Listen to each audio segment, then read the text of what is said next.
ফিরলাম বিরতির পর। দেখছেন ধর্মযুদ্ধ 2024 রেজাল্ট আউট। আপনাদের সঙ্গে রয়েছি আমি ঋষিকেশ। পোস্টাল ব্যালটে কাউন্টিং চলছে এবং তাতে দেখা যাচ্ছে এনডিএ জোট 232টিতে এগিয়ে, ইন্ডিয়া 123টিতে, আদার্স 15টিতে এগিয়ে রয়েছে। এ রাজ্যে 3টি কেন্দ্রের মধ্যে টিএমসি এগিয়ে 2টিতে, একটিতে এগিয়ে বিজেপি। আমি রাজনীল আপনার কাছে আসব।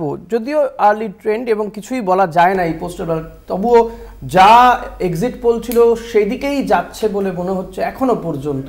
কি বলবেন? না, আমার বক্তব্য খুব straight and simple. Exit poll and opinion poll can not be the exact polling figures. এখন বাজে সকাল 8:37, কাউন্টিং চলছে, পোস্টাল ব্যালট জাস্ট খোলা হয়েছে। সারাদিন কাউন্টিং চলবে, এটা ফিগার্স খুব আর্লি ট্রেন্ডস এগুলো নিয়ে, তো মানে দুশ্চিন্তার কোনো জায়গাই নেই।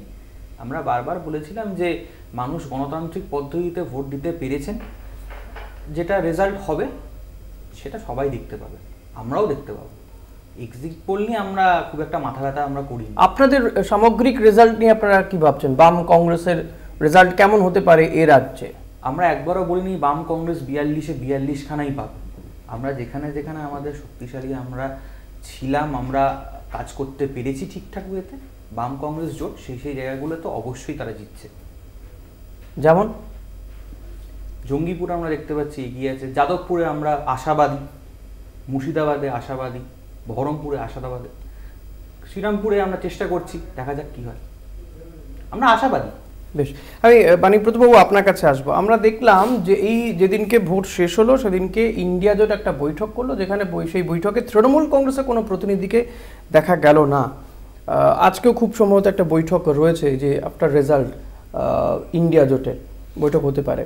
তো এই মুহূর্তে আপনাদের অবস্থানটা কি একটু কি ইন্ডিয়া জোটের থেকে দূরত্ব বজায় রাখতে চাইছেন, নাকি রেজাল্টটা পুরোটা জেনে নিয়ে তারপর আপনাদের অবস্থান ক্লিয়ার করতে চাইছেন? না, কখনোই নয়। কারণ আমাদের মাননীয় মুখ্যমন্ত্রী মমতা ব্যানার্জি বলেই দিয়েছিলেন সেদিনকে, যেদিনকে 1 তারিখে বৈঠকটা ডাকা হয়েছিল, সেদিন বলেছিলেন তার নিজের কনস্টিটিউয়েন্সিতে ভোট আছে, প্লাস ডায়মন্ড হারবার এবং উত্তর কলকাতা, দক্ষিণ কলকাতা, ডায়মন্ড হারবার প্লাস বারাসাত, এইসব বিভিন্ন জায়গাগুলোতে ভোট ছিল।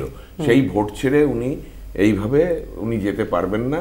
উনি বলে দিয়েছিলেন আমার সমস্ত রকম সমর্থন আছে, আমরা ভোটের পরে যাওয়ার ব্যবস্থা করবো। এবং আগামীকাল ডেকেছেন একটা মিটিং ডেকেছেন খার্গেজি, এবং সেই মিটিংয়ে তো মমতা ব্যানার্জি যাবেনই। বেশ, আমি অরিন্দম আপনার কাছে যেটা জানতে চাইবো, এই যে ইন্ডিয়া জোট, এই ইন্ডিয়া জোট নিয়ে যতটা আলোচনা শুরুর দিকে হয়েছিল, পরবর্তীতে মাঝখানে দেখা গেল কিছুটা ছন্নছাড়া, আবার অনেকটা শেষের দিকে একটা জমাট বাঁধার, যখন অরবিন্দ কেজরিওয়াল গ্রেপ্তার হলেন তারপরে একটা চেষ্টা হলো। এইটাকে কোথাও গিয়ে কি আপনার মনে হয় যে মানুষের কাছে দাগ কাটতে পেরেছে ইন্ডিয়া জোট সেভাবে? নিশ্চয়ই পেরেছে বলেই তো আজকে দেখুন নরেন্দ্র মোদী বা অমিত শাহ যারা আসেন, যারা বিভিন্ন সময় প্রচার করছেন, তারা বারবার করে ইন্ডিয়া নামটা নিয়ে প্রচারটা করেছেন। বারবার করে যারা বলেন ইন্ডি জোট একটু হেওর ছলে করে বলছেন, তো তার মানে নিশ্চয়ই কোথাও না কোথাও এই ইম্প্যাক্টটা রয়েছে, 1 নম্বর। 2 নম্বর হচ্ছে, দেখুন বারবার করে আমরা বলছি যে ভোটের জেতা হারা এগুলো তো সব রয়েইছে, কিন্তু তারপরেও আপনি বললেন যে মধ্যিখানে কিছু গা ছাড়া, দেখুন প্রত্যেকটা রাজনৈতিক দল নিজের মতো করে কর্মসূচি পালন করে, কিন্তু তারপরে যখন কোনো সমস্যা তৈরি হয়, আমি কেন বলছি, আপনারা বলছেন তৃণমূল কংগ্রেস ইন্ডিয়া জোটে নেই, তৃণমূল বলছে তারা রয়েছে, আপনারা বা বামেদেরও তাই বক্তব্য। তাহলে এখানেই তো কোথাও গিয়ে, বা আপনারা এখানে তৃণমূল কংগ্রেসের বিরুদ্ধে লড়াই করছেন, কেরলে বাম কংগ্রেস একে অপরের বিরুদ্ধে লড়াই করছে, মানে আমি বলছি সিপিএম কংগ্রেস একে অপরের বিরুদ্ধে লড়াই করছে। এটা কোথাও গিয়ে মানুষের মধ্যে একটা ধোঁয়াশা তৈরি করেনি কি? না, ধোঁয়াশা মোটেই তৈরি করেনি। দেখুন পরিষ্কার আমরা বলছি, বামেরা হয়তো মনে করেছে যে ওয়ানাডে তারা রাহুল গান্ধীর থেকে ভালো পরিষেবা দিতে পারবেন, সেই কারণে সেখানে তারা দাঁড়িয়েছেন। তারপরেও রাহুল গান্ধী যখন আমেথিতে লড়াই করছেন, তখন কিন্তু বাম প্রতিনিধিরা রাহুল গান্ধীর হয়ে লড়াই করেছেন, সেখানে প্রচারও করেছেন। কাজেই এখানে রায়বেরেলিতে যখন দাঁড়িয়েছেন, তখন বামেরা তার হয়ে প্রচার করেছেন। এবার ঘটনাটা হচ্ছে, যে যেখানে মনে করেছে, বামেরা হয়তো মনে করেছে ওখানে ভালো পরিষেবা দিতে পেরেছেন। এবার তৃণমূলের সাথে সমস্যাটা হচ্ছে, তৃণমূল তো নিজে বলেছে যে আমি নামকরণ করেছি, আমায় ডাকছেন, আমি নেই।